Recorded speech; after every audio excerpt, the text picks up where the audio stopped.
What's going on, everyone? Welcome back to another video. If you don't know who I am, that means you're new. I'm Mark. What's good with y'all? Go check out my other videos. Check them out. Check them out. But first, stay on this one. So, no beating around the bush in this video because I do plan on doing more than one video today. So I'm not gonna sit here and do the theatrics in the beginning. I'll wait till the end. But let's go ahead and get on to this. You guys saw the thumbnail. You read the title. Let's get right into this. This video is about why you should not panic buy a gun. So some people might be wondering what exactly is panic buying when it comes to firearms, which really it's self-explanatory. I mean, the name itself, panic buying, people are panicking, so they're panicking to buy these products, and in this case, it's guns. But regardless, I'm going to talk about a couple of reasons why people panic buy and why, in the end, they really shouldn't, and not to mention the consequences for everybody else that comes with panic buying. So, let's get right into it. A lot of situations where people panic buy firearms or ammunition tend to be around some form of political discourse, whether it be nationwide or internationally. If a war breaks out, for example, around October of last year, everybody remembers what happened.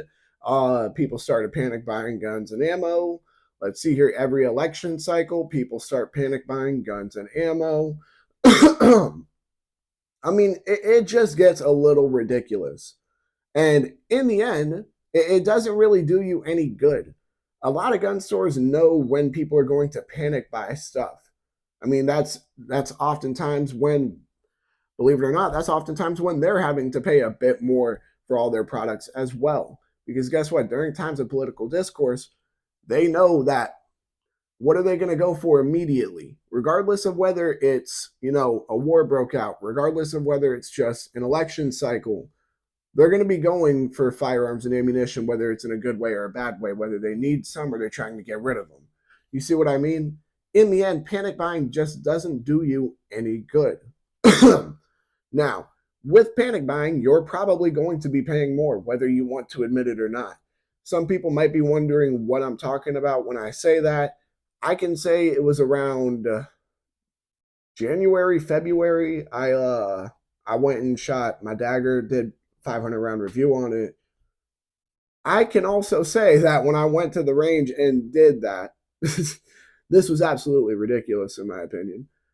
They had a SD9 VE, the original, nothing special, for $500 there.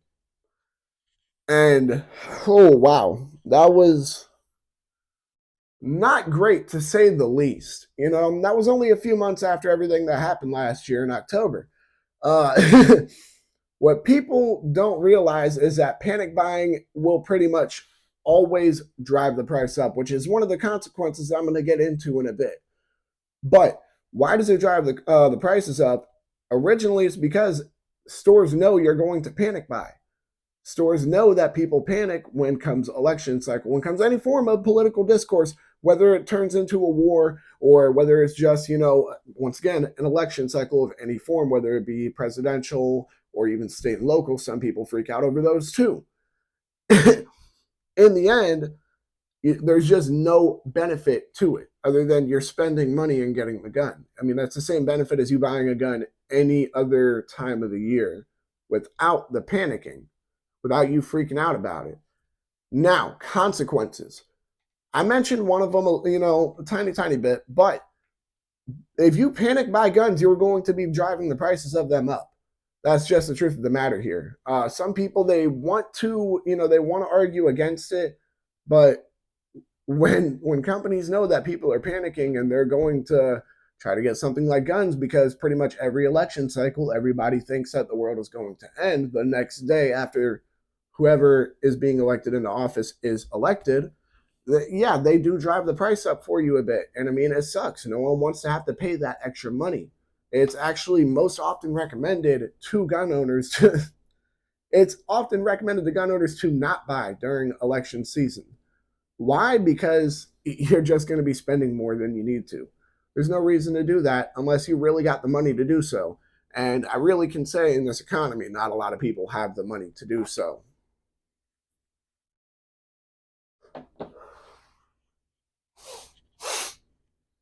But moving on from that, that's just one of the major consequences of panic buying, is that it drives the prices up. Beyond driving the prices up, it means that a lot of times companies will be out of stock of products, especially ammunition. And that's I think we can all agree, ammo is a pretty key component to, having a gun. You need ammo to shoot out of a gun, right? I mean, I can't believe I have to say that part. But yeah, a pretty key component is ammunition for your firearm. And a lot of companies tend to run out of ammunition because people panic buy. And guess what? When they run out of ammunition, they're like, hey, people are really buying. Let's try to make an extra couple bucks off it here and there. And they'll raise the prices up on you a bit. And then guess what? After a while, people will see how much the prices have gone up and be like, dude, there's no point in even buying it. So then guess what? Now companies have an excess left of ammo. Then we have to redo the whole process of trying to get the cost of ammo lowered again. Just stop panic buying. There's no reason for you to do it. If you already own firearms, then you don't need to go panic buy a firearm. And if you don't own any guns, you don't need to panic buy either. Just go in there calmly. Sorry, that was just a stupid joke I had in my head this whole video. Just go in there calmly. You don't got to panic. But all in all, I mean, in the end, I think that about wraps it up for this video. Don't panic buy. There are several consequences to it. I mean, in the end, it's just not going to end well for anybody. It's just going to cause the prices on everything to go up, whether it's firearms or ammunition. It's going to end up with companies being out of stock, so you can't get anything. And in the end, there's just no point in panicking. I mean, I get it. During, election season, during times of war, everybody is stressed out. Everybody is like, hey, I need to make sure I'm protected too. I'm in no way hating on that. I'm no way saying don't make sure you're protected. But what I'm saying is that if you guys sit here and everyone starts panic buying guns, I mean, what do you think is going to happen, guys? Companies are companies. They're trying to make money, But in the end, I think that about wraps it up for this video. Y'all make sure to like, comment, subscribe, share, hit that bell. When you hit that bell, hit all. And whether or not you agree with me, I mean, in the end, I actually don't think you could disagree with me on this, because history has repeated itself over and over and over and over again. I mean, here's a perfect example. Right after this last presidential election, what was the price of ammo at? You couldn't find a box of 50 round 9mm FMJs in my area, at least, for under 40 bucks.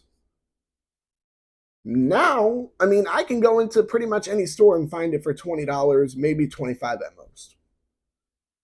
Let's not panic buy and drive the prices of everything up again. Let's not deal with that. So whether or not you can agree with me, I mean, I don't get how you could disagree with me, because history has proved it time and time again. But make sure to check out all my other videos. Y'all make sure to stay legal, stay safe, stay dangerous. Have a good one, y'all. Peace.